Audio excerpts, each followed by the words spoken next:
제가 얼마 전에 우리 안정래 부장님으로부터 발표에 대한 제안을 받고 언결글에 제목을 받았더니 보니까 헬스와 컨버저너믹스라는 말하고 그다음에 이제 국가 R&D 전략이라고 하는 그런 아주 큰 주제를 제가 받았더라고요. 그래서 이 국가 R&D 전략이라는 게 굉장히 큰 우리가 주제이기 때문에 제가 여러 가지 지금 박영찬 말씀하신 대로 여러 가지 보고서라든지 국가 계획이라든지 이런 것들을 좀 참고해가지고 정리를 해봤습니다.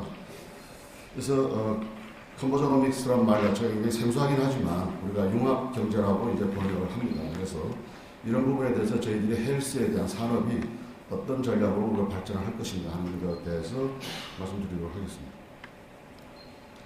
발표 순서는 우선 이렇게 정리를 했고요. 먼저 바이오 기술 발전에 대해서 간략하게 설명을 드리겠습니다. 그래서 사실은 과학이 어떤 시대고 우리 위대한 우리 인류 조상은 사실 바이오 기술을 이렇게 발전시켜 왔죠. 그래서 1600년경에 처음으로 우리가 세포가 발견되면서 생명과학이 이제 발전이 되었습니다. 그래서 최근에는 이러한 우리 유전체를 우리가 한 100만 원 정도면 우리가 분석할 수 있는 이런 상황까지 우리가 오게 되었습니다. 그래서 잘 아시는 것 같이 우리 유전자에 대한 정보는 사실 매우 중요한데 이것이 바로 우리 헬스 산업에서 정보가 되는 겁니다. 그래서 우리가 바이오를 우리가 ICT와 결합하면서 우리가 융합에 대한 혁명을 일으키게 되는 계기가 됩니다. 그래서 지금 보시는 바와 같이 제3의 물결을 제청한 엘빈 토플러가 융합에 대한 내용을 제시를 했고, 여기 보시는 바와 같이 우리나라의 사람입니다. 이상문 교수하고 저기 데이비드 올슨 교수가 최근에 컨버저너믹스에 대한 책을 써가지고 여러 가지 좋은 시사를 하고 있습니다.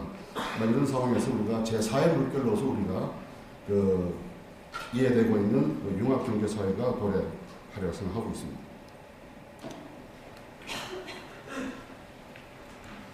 그리고 바이오경제 시대, 우리 다 아시는 내용이지만은 우리가 2030년대에는 바이오경제 시대가 도래할 거다. 그리고 바이오기술은 당연히 우리 인류의 생존과 웰빙뿐만 아니라 경제 성장을 우리가 견인하는 그런 핵심 열쇠입니다.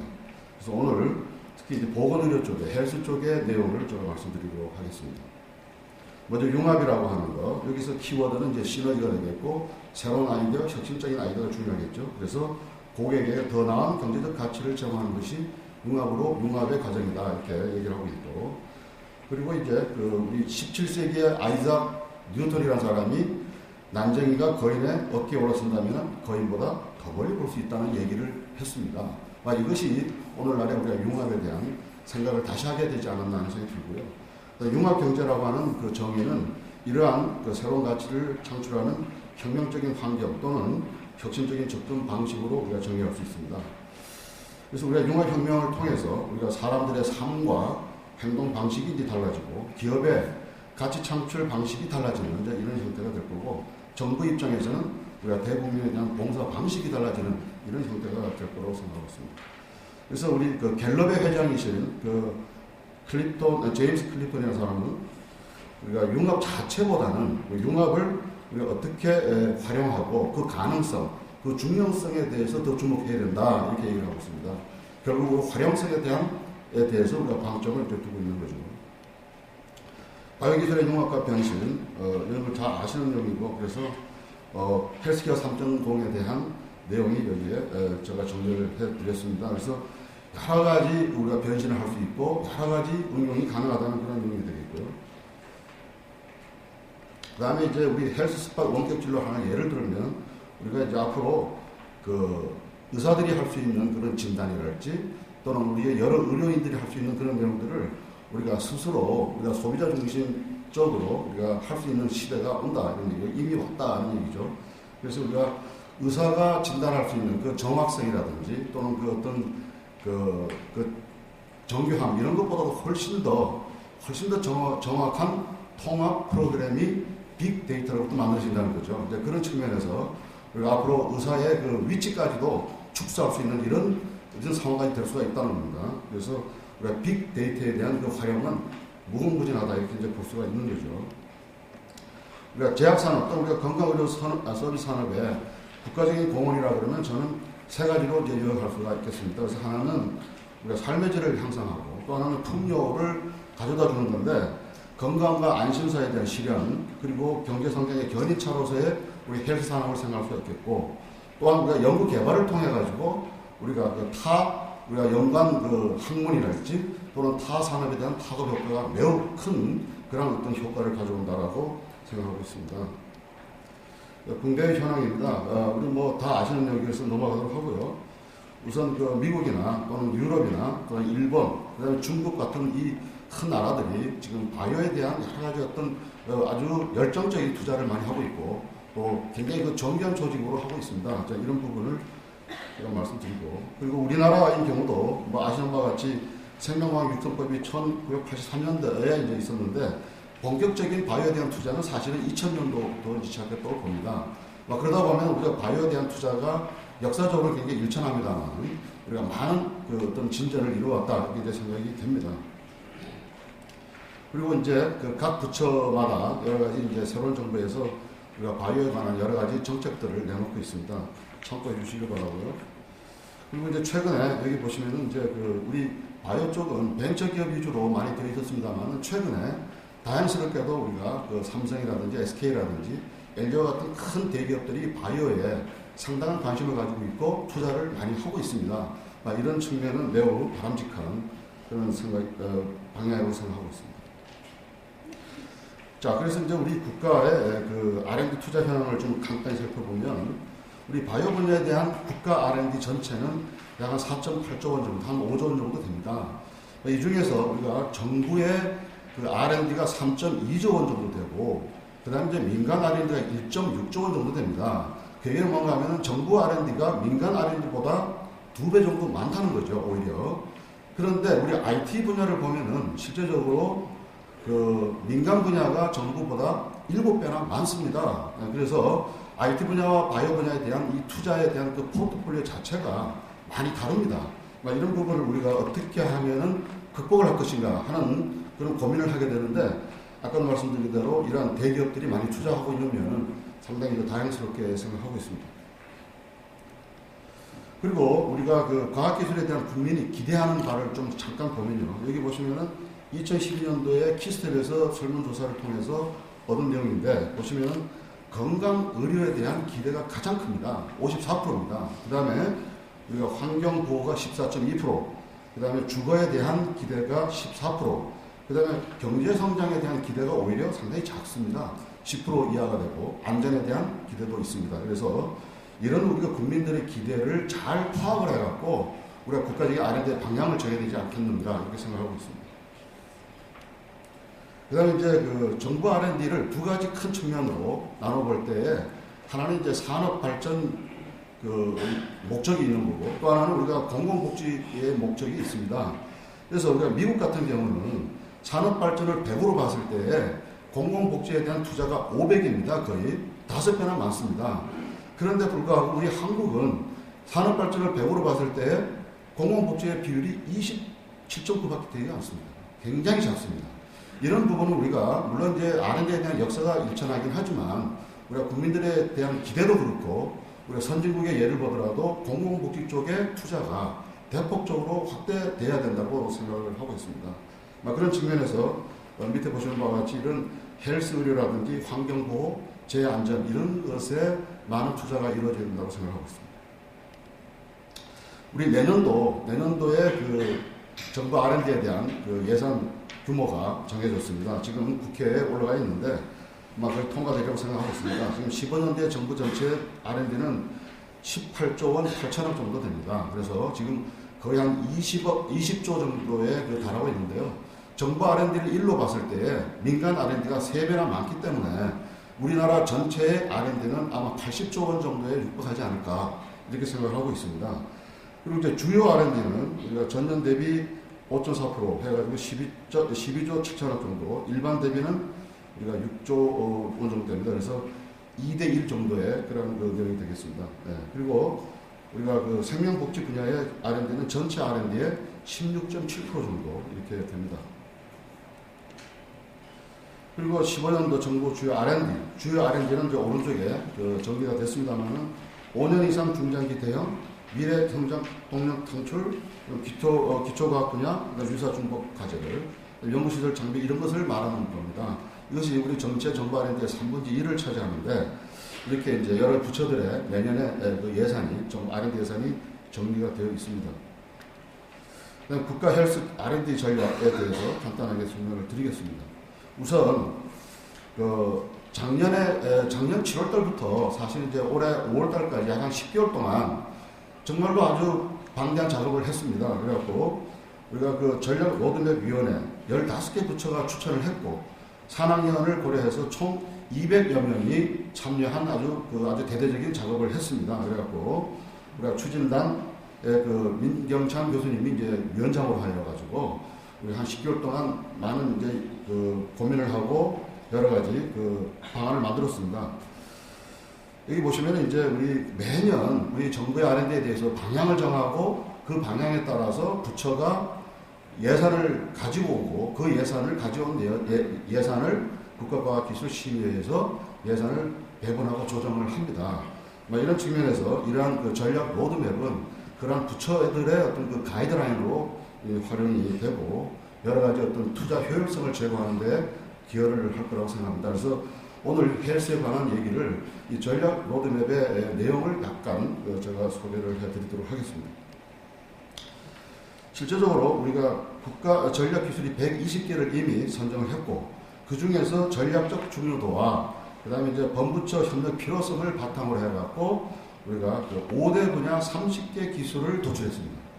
그래서 이 5대 분야 중에 여러 가지 있겠습니다만 이 전략적인 기술 중요도는 밑에 보시는 바와 같이 국정과제에 대한 부합성이라든지 또는 경제부흥, 국민의 삶의 질에 대한 여러 가지 그 기여도, 그 다음에 국가 전략기술에 대한 부처별 투자 현황 이런 것들을 감안해가지고 정했고 범부처 협력 필요성에 대해서는 기술별로 R&D에 참여 부처 수, 우리가 그 아까 말씀하신 대로 이 부처 간의 협력이 중요하기 때문에 이런 부분을 우리가 좀 더 부스팅하기 위해서 이런 내용으로 저희들이 판단의 기준으로 삼았습니다.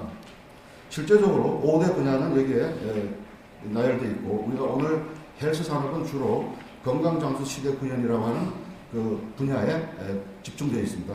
그 외에도 우리가 이 바이오 기술은 다른 곳에도 뭐 의료기기 기술이라든지 이런 쪽도 지금 다른 곳에 지금 이렇게 산재되어 있는 이런 형태입니다. 그리고 우리 건강장수 시대에 대한 구현에 대한 구체적인 5개의 기술은 보시는 바와 같이 맞춤형 신약 개발, 생명 시스템 분석 기술, 유전체 정보 이용 기술, 그리고 줄기세포 기술, 그리고 원격 건강관리 서비스 기술로 정리가 되어 있습니다. 그래서 건강장수 시대의 구현은 이렇게 이 5가지의 그 기술을 우리가 종합적으로 우리가 발전시켜 나가야 된다는 그러한 그 내용이 되겠고요. 그리고 이제 하나하나 간단하게 살펴를 보면 우리가 그 맞춤형 신약 개발의 경우에는 사실 우리 바이오 산업의 꽃이라고 할 수 있는데 이 부분에 대해서 우리가 핵심 기술은 이렇게 4가지로 정리를 했고 전략적인 방향은 보시는 바와 같이 국내 기업 간의 글로벌 신약 공동개발 R&D에 대한 컨소시엄을 구성함으로써 사업화와 실용화를 촉진시키고 또한 인프라에 관한 부분은 우리가 실제적으로 이미 가지고 있는 인프라가 상당히 많이 있습니다. 우리가 천복단지라든지 이런 하루 출연료 상당히 많은데 이런 부분들을 우리가 활용을 제고하는 쪽으로 가야 되지 않겠는가 이렇게 생각하고 있고요. 법과 제도인 경우도 우리가 아주 선제적으로 우리가 선도적인 그런 개선책을 마련하는 걸로 이렇게 정리가 됐고요. 생명 시스템 분석 기술에 관해서는 그래서 인체의 총체적인 이해를 통해서 우리가 융합이 이제 들어갈 수밖에 없는 이제 그런 구조입니다. 그래서 총체적으로 이해를 해야 된다 이렇게 생각하고 있고 그 내용을 좀 이렇게 참고해 주시기 바라고요. 실제적으로 우리가 생명 시스템 분석 응용에 대한 BIT 소프트웨어 개발 업체를 우리가 확실하게 육성을 하겠다. 그 다음에 이제 인프라 측면에서는 국가의료생체 우리가 데이터베이스 허브를 구축하는 것으로 이렇게 이미 정리가 되어 있습니다. 유전체 정보 이용 기술, 보시는 바와 같이 우리가 유전체 기반의 생애 전주기적 활용 시스템을 구축하는 겁니다.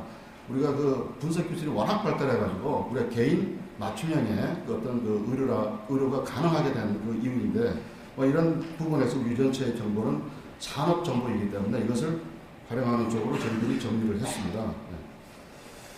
그다음 주요 전략 방향이고, 그래서 시간 관계상 제가 이제 하나하나 좀 다 설명을 못 드리고 그냥 넘어가도록 하겠습니다. 그래서 참고해 주시고요. 줄기세포도 마찬가지입니다. 줄기세포도 우리가 재생의료 산업에 있어서의 매우 중요한 그런 어떤 요소이기 때문에 이런 부분을 우리가 이렇게 정리를 했고요. 주요 전략 방향입니다. 그 다음에 이제 원격 건강관리 서비스 기술도 마찬가지로 우리가 전 국민의 원격 건강관리 서비스에 대한 기반을 우리가 구축해야 되는 이런 상황이기 때문에 이런 그 목표와 핵심 기술을 이렇게 정리를 했습니다. 그 다음에 주요 전략 방향이고요.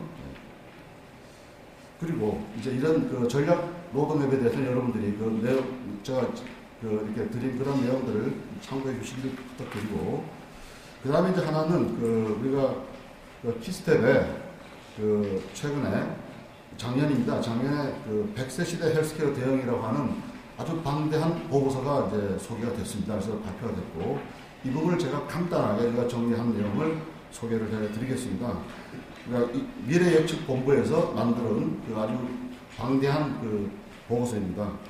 보시면은 우리나라의 그 미래 헬스케어에 대한 수요 조사를 아주 합리적으로, 아주 과학적으로 정리를 했습니다. 그래서 왼쪽에 보시는 바와 같이 메가 트렌드를 5개로 정리를 했고, 그 다음에 그 메가 트렌드에 따른 트렌드를 또 다시 정리를 하고, 그 다음에 거기에 대한 여러 소비자 중심성을 강화하는 내용으로 이렇게 정리가 되어 있습니다. 그래서 이런 부분이 이제 우리가 전반적인 우리가 그 미래 그 헬스케어에 대한 우리가 그 방향이 아닌가 이렇게 저는 생각을 하고 중요하게 생각합니다. 여기에 이제 우리가 보시는 바와 같이 새로운 치료 예방법에 대한 발전 및 ICT와의 생명의학학에 대한 R&D 융합이라는 내용이 나옵니다. 이게 굉장히 중요한 그 내용이라고 생각되고, 그 다음에 이제 여러 가지 그 발전적인 전략이 이제 그 도출이 되게 됩니다. 여기 보시면은 이런 트렌드의 그 변화 방향에 따라서 도출된 6개 분야, 그리고 20개의 미래 수요가 있습니다. 이 매우 중요한 내용이라서 제가 몇 가지 설명드리겠습니다. 먼저 6개 분야는 의료의 정확성을 향상시킨다는 겁니다. 그래서 지금 의료의 문제점이 그 정확한 진단에 대한 문제가 이제 있기 때문에 이런 것들은 이제 어떻게 봐야 되는가 하면 사실은 의료 정보가 워낙 넘쳐나는 의료 정보가 있기 때문에 이 의료 정보에 대한 빅데이터를 활용하는 겁니다. 이게 그 스마트 슈퍼 크런치라고 해서 정말로 이게 엄청나게 많은 정보의 그 창고에 빗장의 열쇠를 갖고 있는 사람이 슈퍼 크런치입니다. 이런 사람을 우리가 활용을 해가지고 우리가 여러 가지 의료에 대한 진단에 대한 도움을 받고 또 이렇게 선도할 수 있는 이런 내용이 이제 되겠고, 하나하나에 대해서 우리가 영어로 이렇게 그 별명이 되어 있습니다. 그래서 여기에 대해서 여러분들이 좀 이해를 했으면 좋겠고, 그리고 그 네 번째 보면은 적극적인 예방. 우리 안젤리나 졸리가 이제 그 사실은 그 최근에 유전자에 대한 분석을 했죠. 그래서 미리미리 그 암에 대해서 예방을 하는, 그러니까 시기적으로 매우 빠르게 그래서 우리가 예방할 수 있는 그러한 내용으로 아주 유명한 얘기가 됐습니다.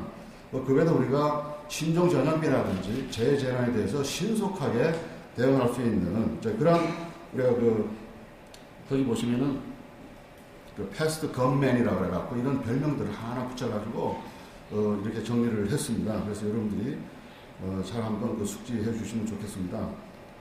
그리고 이러한 그 여러 가지 미래 수요에 대해서 우리가 두 가지 측면입니다. 하나는 우리가 의료 프로세스 측면과 또 하나는 우리가 HT, 우리가 헬스 기술에 있어서의 가치 사설에 대해서 우리가 X 좌표와 Y 좌표에 대해서 하나하나씩 우리가 포지셔닝을 했습니다. 예를 들면 거기 안젤리나 졸리 신드롬은 우리가 그 예방과 건강 증진이라고 하는 그 의료 프로세스에 해당되고, 또한 우리 가치 사들로 보면은 우리가 시기 개선에 해당이 되는 겁니다. 이런 식으로 해서 20개의 이런 그 내용들을, 그 분야를 이렇게 포지셔닝을 했습니다. 이것은 매우 중요한 그런 그 내용이라고 생각하기 때문에 앞으로도 이 부분을 우리가 그 개선하고 고민하고 하는 그런 어떤 내용이 되겠습니다. 그리고 이 보고서에서는 중요하게도 우리가 H3 헬스케어라고 하는 그런 내용으로 그 메시지를 담고 있습니다. 그 H3는 우리가 호모, 소비자 중심이다 하는 뜻이고, 그 다음에 헌드레드는 100세 시대의 변화된 삶의 패러다임을 반영하는 헬스케어가 되어야 되겠다. 매우 중요한 그런 개념이고, 또 하나는 해피니스다 말이죠. 우리가 행복함을 추구하고 행복함이 기반이 되는 헬스케어가 되겠다. 우리 세 가지 개념을 여기다가 담았습니다. 그래서 중요한 그 내용이라고 생각됩니다. 그래서 우리가 그 해피니스에는 사실 우리가 물질적인 가치보다도 화폐로 우리가 화폐 가치화가 되기 어려운 그런 그 편익에 대해서도 여기다가 내용을 담았습니다. 매우 아주 훌륭한 그런 생각이라고 생각되고요.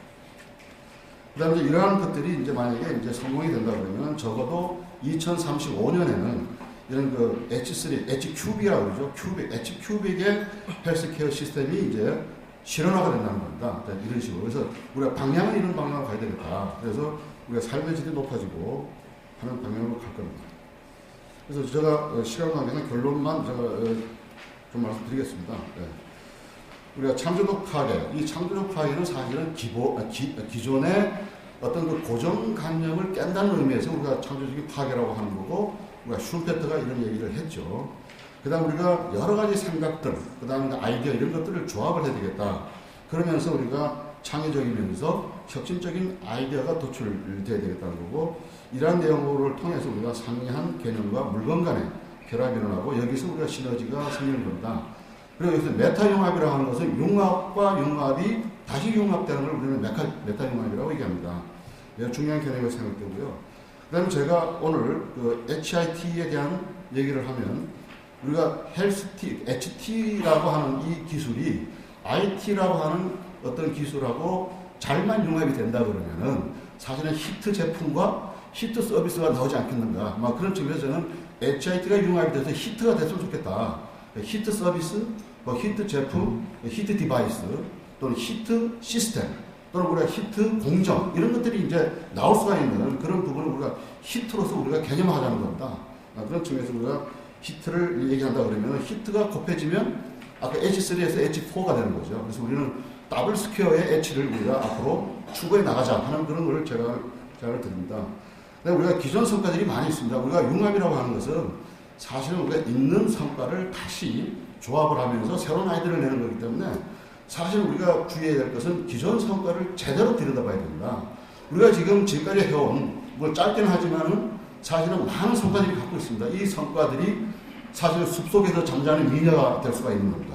그리고 장롱 속에 들어있습니다.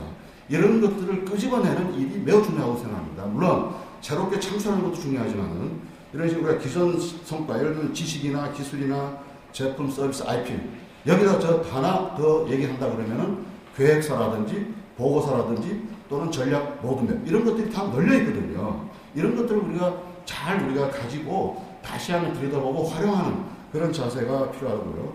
또 하나 우리가 우수한 인력이 있습니다. 우리 헬스 분야에 있어서는 정말로 우수한 우리 이공계의 인력들이 있기 때문에 상당히 이 부분에 대해서는 걱정을 하지 않아도 되지 않겠는가 하는 생각이 들고요. 그 다음에 인프라도 있습니다. 우리가 산학연명이라고 해서 우리가 병원의 인프라가 얼마나 좋습니까? 그 다음에 우리가 그 천복단지에 지금 잘 만들어졌죠. 그 다음에 출연연도 있습니다. 생명공학연구원이 얼마나 큰 일을 하고 있습니까?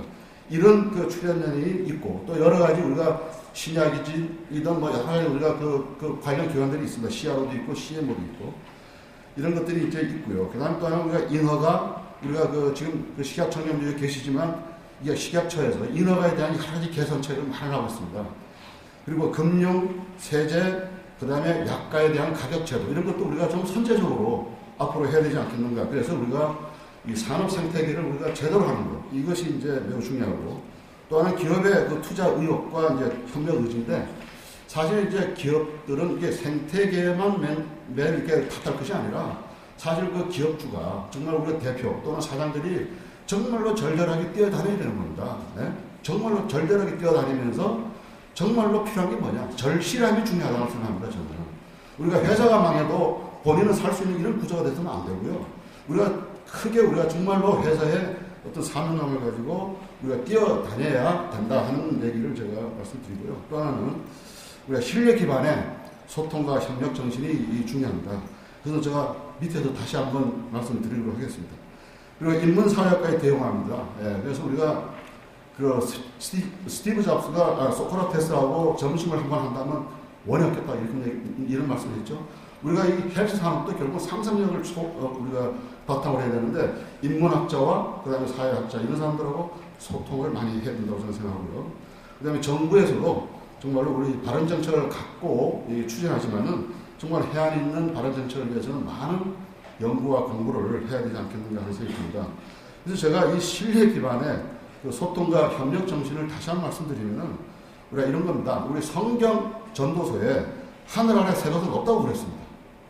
그것은 무슨 얘기냐면은 모든 아이디어는 기존 성과를 결합해서 얻어낸다는 거죠. 이러한 우리가 정신을 다시 한번 우리 융합 시대에 다시 한번 일깨워보자는 얘기고요. 아까 우리 아이작 뉴턴이 얘기한 것처럼 난장이가 거인의 어깨에 올라가면 더 멀리 볼 수 있다. 이것은 뭐냐면 이제 올라가는 방법이 중요합니다. 우리가 지금 융합이 안 되는 이유는, 잘 안 되는 이유는 내가 난쟁이냐 누가 거인이냐 이런 문제를 따질 게 아니라는 거죠.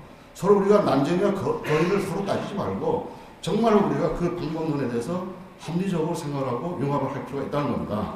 우리가 얻어지는 과실에만 너무 집착하다 보면은 서로 이런 부분을 놓치게 되는 겁니다. 그래서 이런 부분을 우리가 좀 그런 자세가 필요하다는 겁니다. 그래서 그 가능성과 그 중요성에 대해서 우리가 주목을 하자는 거고요. 또 하나는 우리가 마지막으로 제가 이 숲속에 잠자고 있는 미녀를 얘기를 했는데 마법에 걸려서 그런 건지 아니면 뭐 그냥 아무 생각 없이 그냥 잠자고 있는지는 모르겠지만 우리가 잘 찾아야 되죠. 그리고 깨워야 되죠. 그리고 설득을 하고 그리고 잘 데려와야 되고 그 다음에 우리가 믿고 사랑하고 그 다음에 자식을 낳아서 우리가 인내하면서 잘 키워야 되지 않겠습니까? 우리가 자식을 키우는 거하고 우리 융합 시대에 우리가 프로덕트를 내는 거 거의 같은 거 아니냐 이런 생각이 듭니다. 그래서 우리가 융합 창조물이 탄생하기 위해서는 이러한 자세, 정말로 지극정성을 다해서 이런 것을 해야만 된다는 겁니다. 저는 그래서 그런 내용을 좀 말씀드리고 그다음에 마지막으로 제가 이 젊은이 근사라고 하는 노노의 자장편에 아주 중요한 저희 그 작업력을 말씀드립니다. 정말로 절실해야 됩니다. 묻더라도 절실하게 물어야 된다는 겁니다. 그리고 우리가 그 주위에서 모든 걸 찾아내야 된다는 거죠. 근사라고 하는 것은 일상생활의 모든 해답이 있다는 겁니다. 그래서 우리가 앞으로 헬스케어에 대한 산업은 사실은 범용성이 있는 제품, 범용성이 있는 서비스 이런 쪽을 주로 많이 생각해야 되고 그런 것들은 이미 기존의 성과들이 다 있다는 겁니다. 그런 것들 우리가 해야 되고 그 다음에 이제 우리가 그 여러 가지 그 소비자의 마음을 그냥 가까이 있는 소비자의 마음, 그 다음에 소비자의 생활 자세 또는 소비자들의 생활 철학 이런 것들을 잘 연구해가지고 거기에 서로 매치를 시키는 것이 결국 우리 헬스케어 산업에 대한 답이 아닌가 이렇게 생각을 하고 있습니다. 그래서 우리가 융합경제 시대에 우리가 이러한 어떤 인프라든지 기존의 성과라든지 또는 우리의 이러한 정신 자세로 해나간다면은 정말 제4의 물결을 제대로 우리가 헤쳐나갈 수 있는 그런 어떤 중요한 계기가 되리라고 저는 생각합니다. 여러분 경청해 주셔서 감사합니다.